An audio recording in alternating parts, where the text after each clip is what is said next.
Alors, Patrick Minucci, le chantier de la Grande Mosquée de Marseille a officiellement été lancé en juillet dernier. Les travaux doivent concrètement commencer en juillet 2014. Quand cette mosquée très attendue sera-t-elle inaugurée?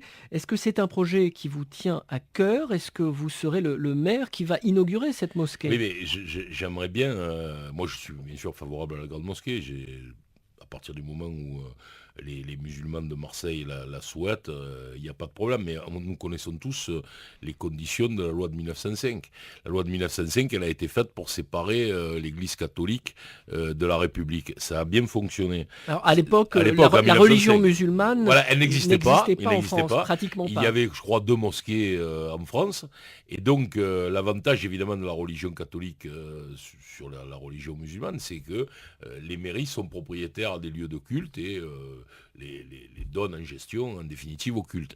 Ça n'existe pas pour les musulmans. Il y a quand même une forme d'inégalité là, qui est quand même très sérieuse et qu'il faut essayer de réguler. Alors après, il y a les lois qui sont très difficiles pour une municipalité ou pour un autre organisme public à contourner. Et donc, il faut absolument que les musulmans de Non. Marseille travaillent. Moi, ce que je ferais si je suis maire, parce que je vois bien que la difficulté quand même, c'est de trouver les financements. On a l'impression que c'est pas seulement les financements, on a Alors, l'impression qu'il y a parfois un peu de mauvaise volonté. écoutez, très honnêtement, j'ai l'impression que c'est les financements. Sur Radio Orient, vous êtes les spécialistes des relations internationales entre les pays du Maghreb, les pays du Moyen-Orient. Je ne vais pas vous faire de dessin, mais si l'Algérie dit je vais payer, le Maroc ne veut pas, ou inversement. Bon. Donc si je suis maire de Marseille, la chose que je pourrais faire, tout en restant dans le cadre de la loi de 1905, c'est peut-être d'aller parler un peu avec ces pays. Parce que moi, aujourd'hui, je ne me suis jamais permis d'aller parler au ministre algérien qui gère cette affaire, parce que bon, je veux laisser ça à ceux qui le font. Mais c'est vrai que le maire de Marseille, il devra avoir un éclaircissement. Qui c'est qui paye? Est-ce que c'est vrai? Parce qu'on lit dans les journaux, X va payer, mais on ne voit jamais le moindre euro arriver. Donc je crois qu'il faudra terminer cette affaire-là. Il faut que cette mosquée soit construite, elle doit l'être dans le cadre des règles de la République, et en même temps, ça ne peut pas durer encore 10 ans.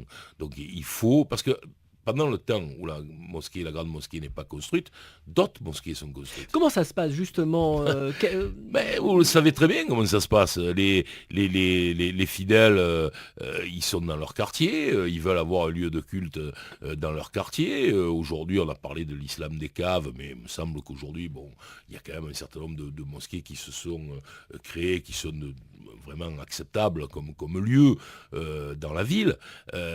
Simplement, on ne peut pas, c'est difficile financièrement, manifestement, de créer des mosquées de quartier et de créer la grande mosquée.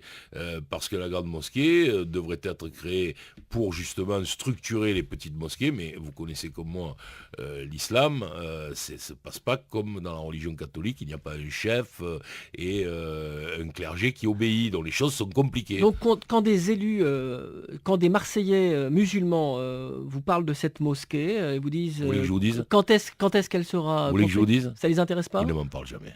On vous parle jamais de cette Jamais. mosquée? Vous savez de quoi me parlent les Marseillais, musulmans, catholiques, protestants ou bouddhistes ou rien du tout.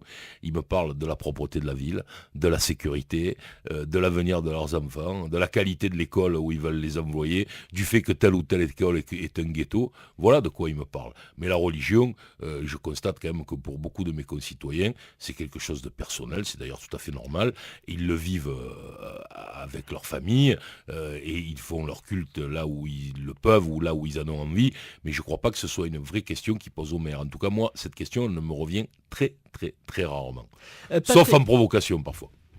vous voulez dire Donc, quelqu'un qui peut certains venir faire une provocation, mais c'est très, très rare, très, très rare. Vraiment, d'expérience, vous savez, je suis le député de la 4e circonscription des Bouches-du-Rhône, où il y a énormément de citoyens français qui sont les enfants d'Algériens, de Marocains, de Sénégalais, de Comoréens, et donc probablement, moi je ne fais pas de compte, beaucoup d'entre eux pris vers la Mecque, et toutefois, cette question-là ne m'est jamais posée par eux. Les questions qu'ils me posent, ce sont des C'est questions le qui développement relèvent, de la ville voilà, et du l'emploi. député, du maire, et pas de l'imam.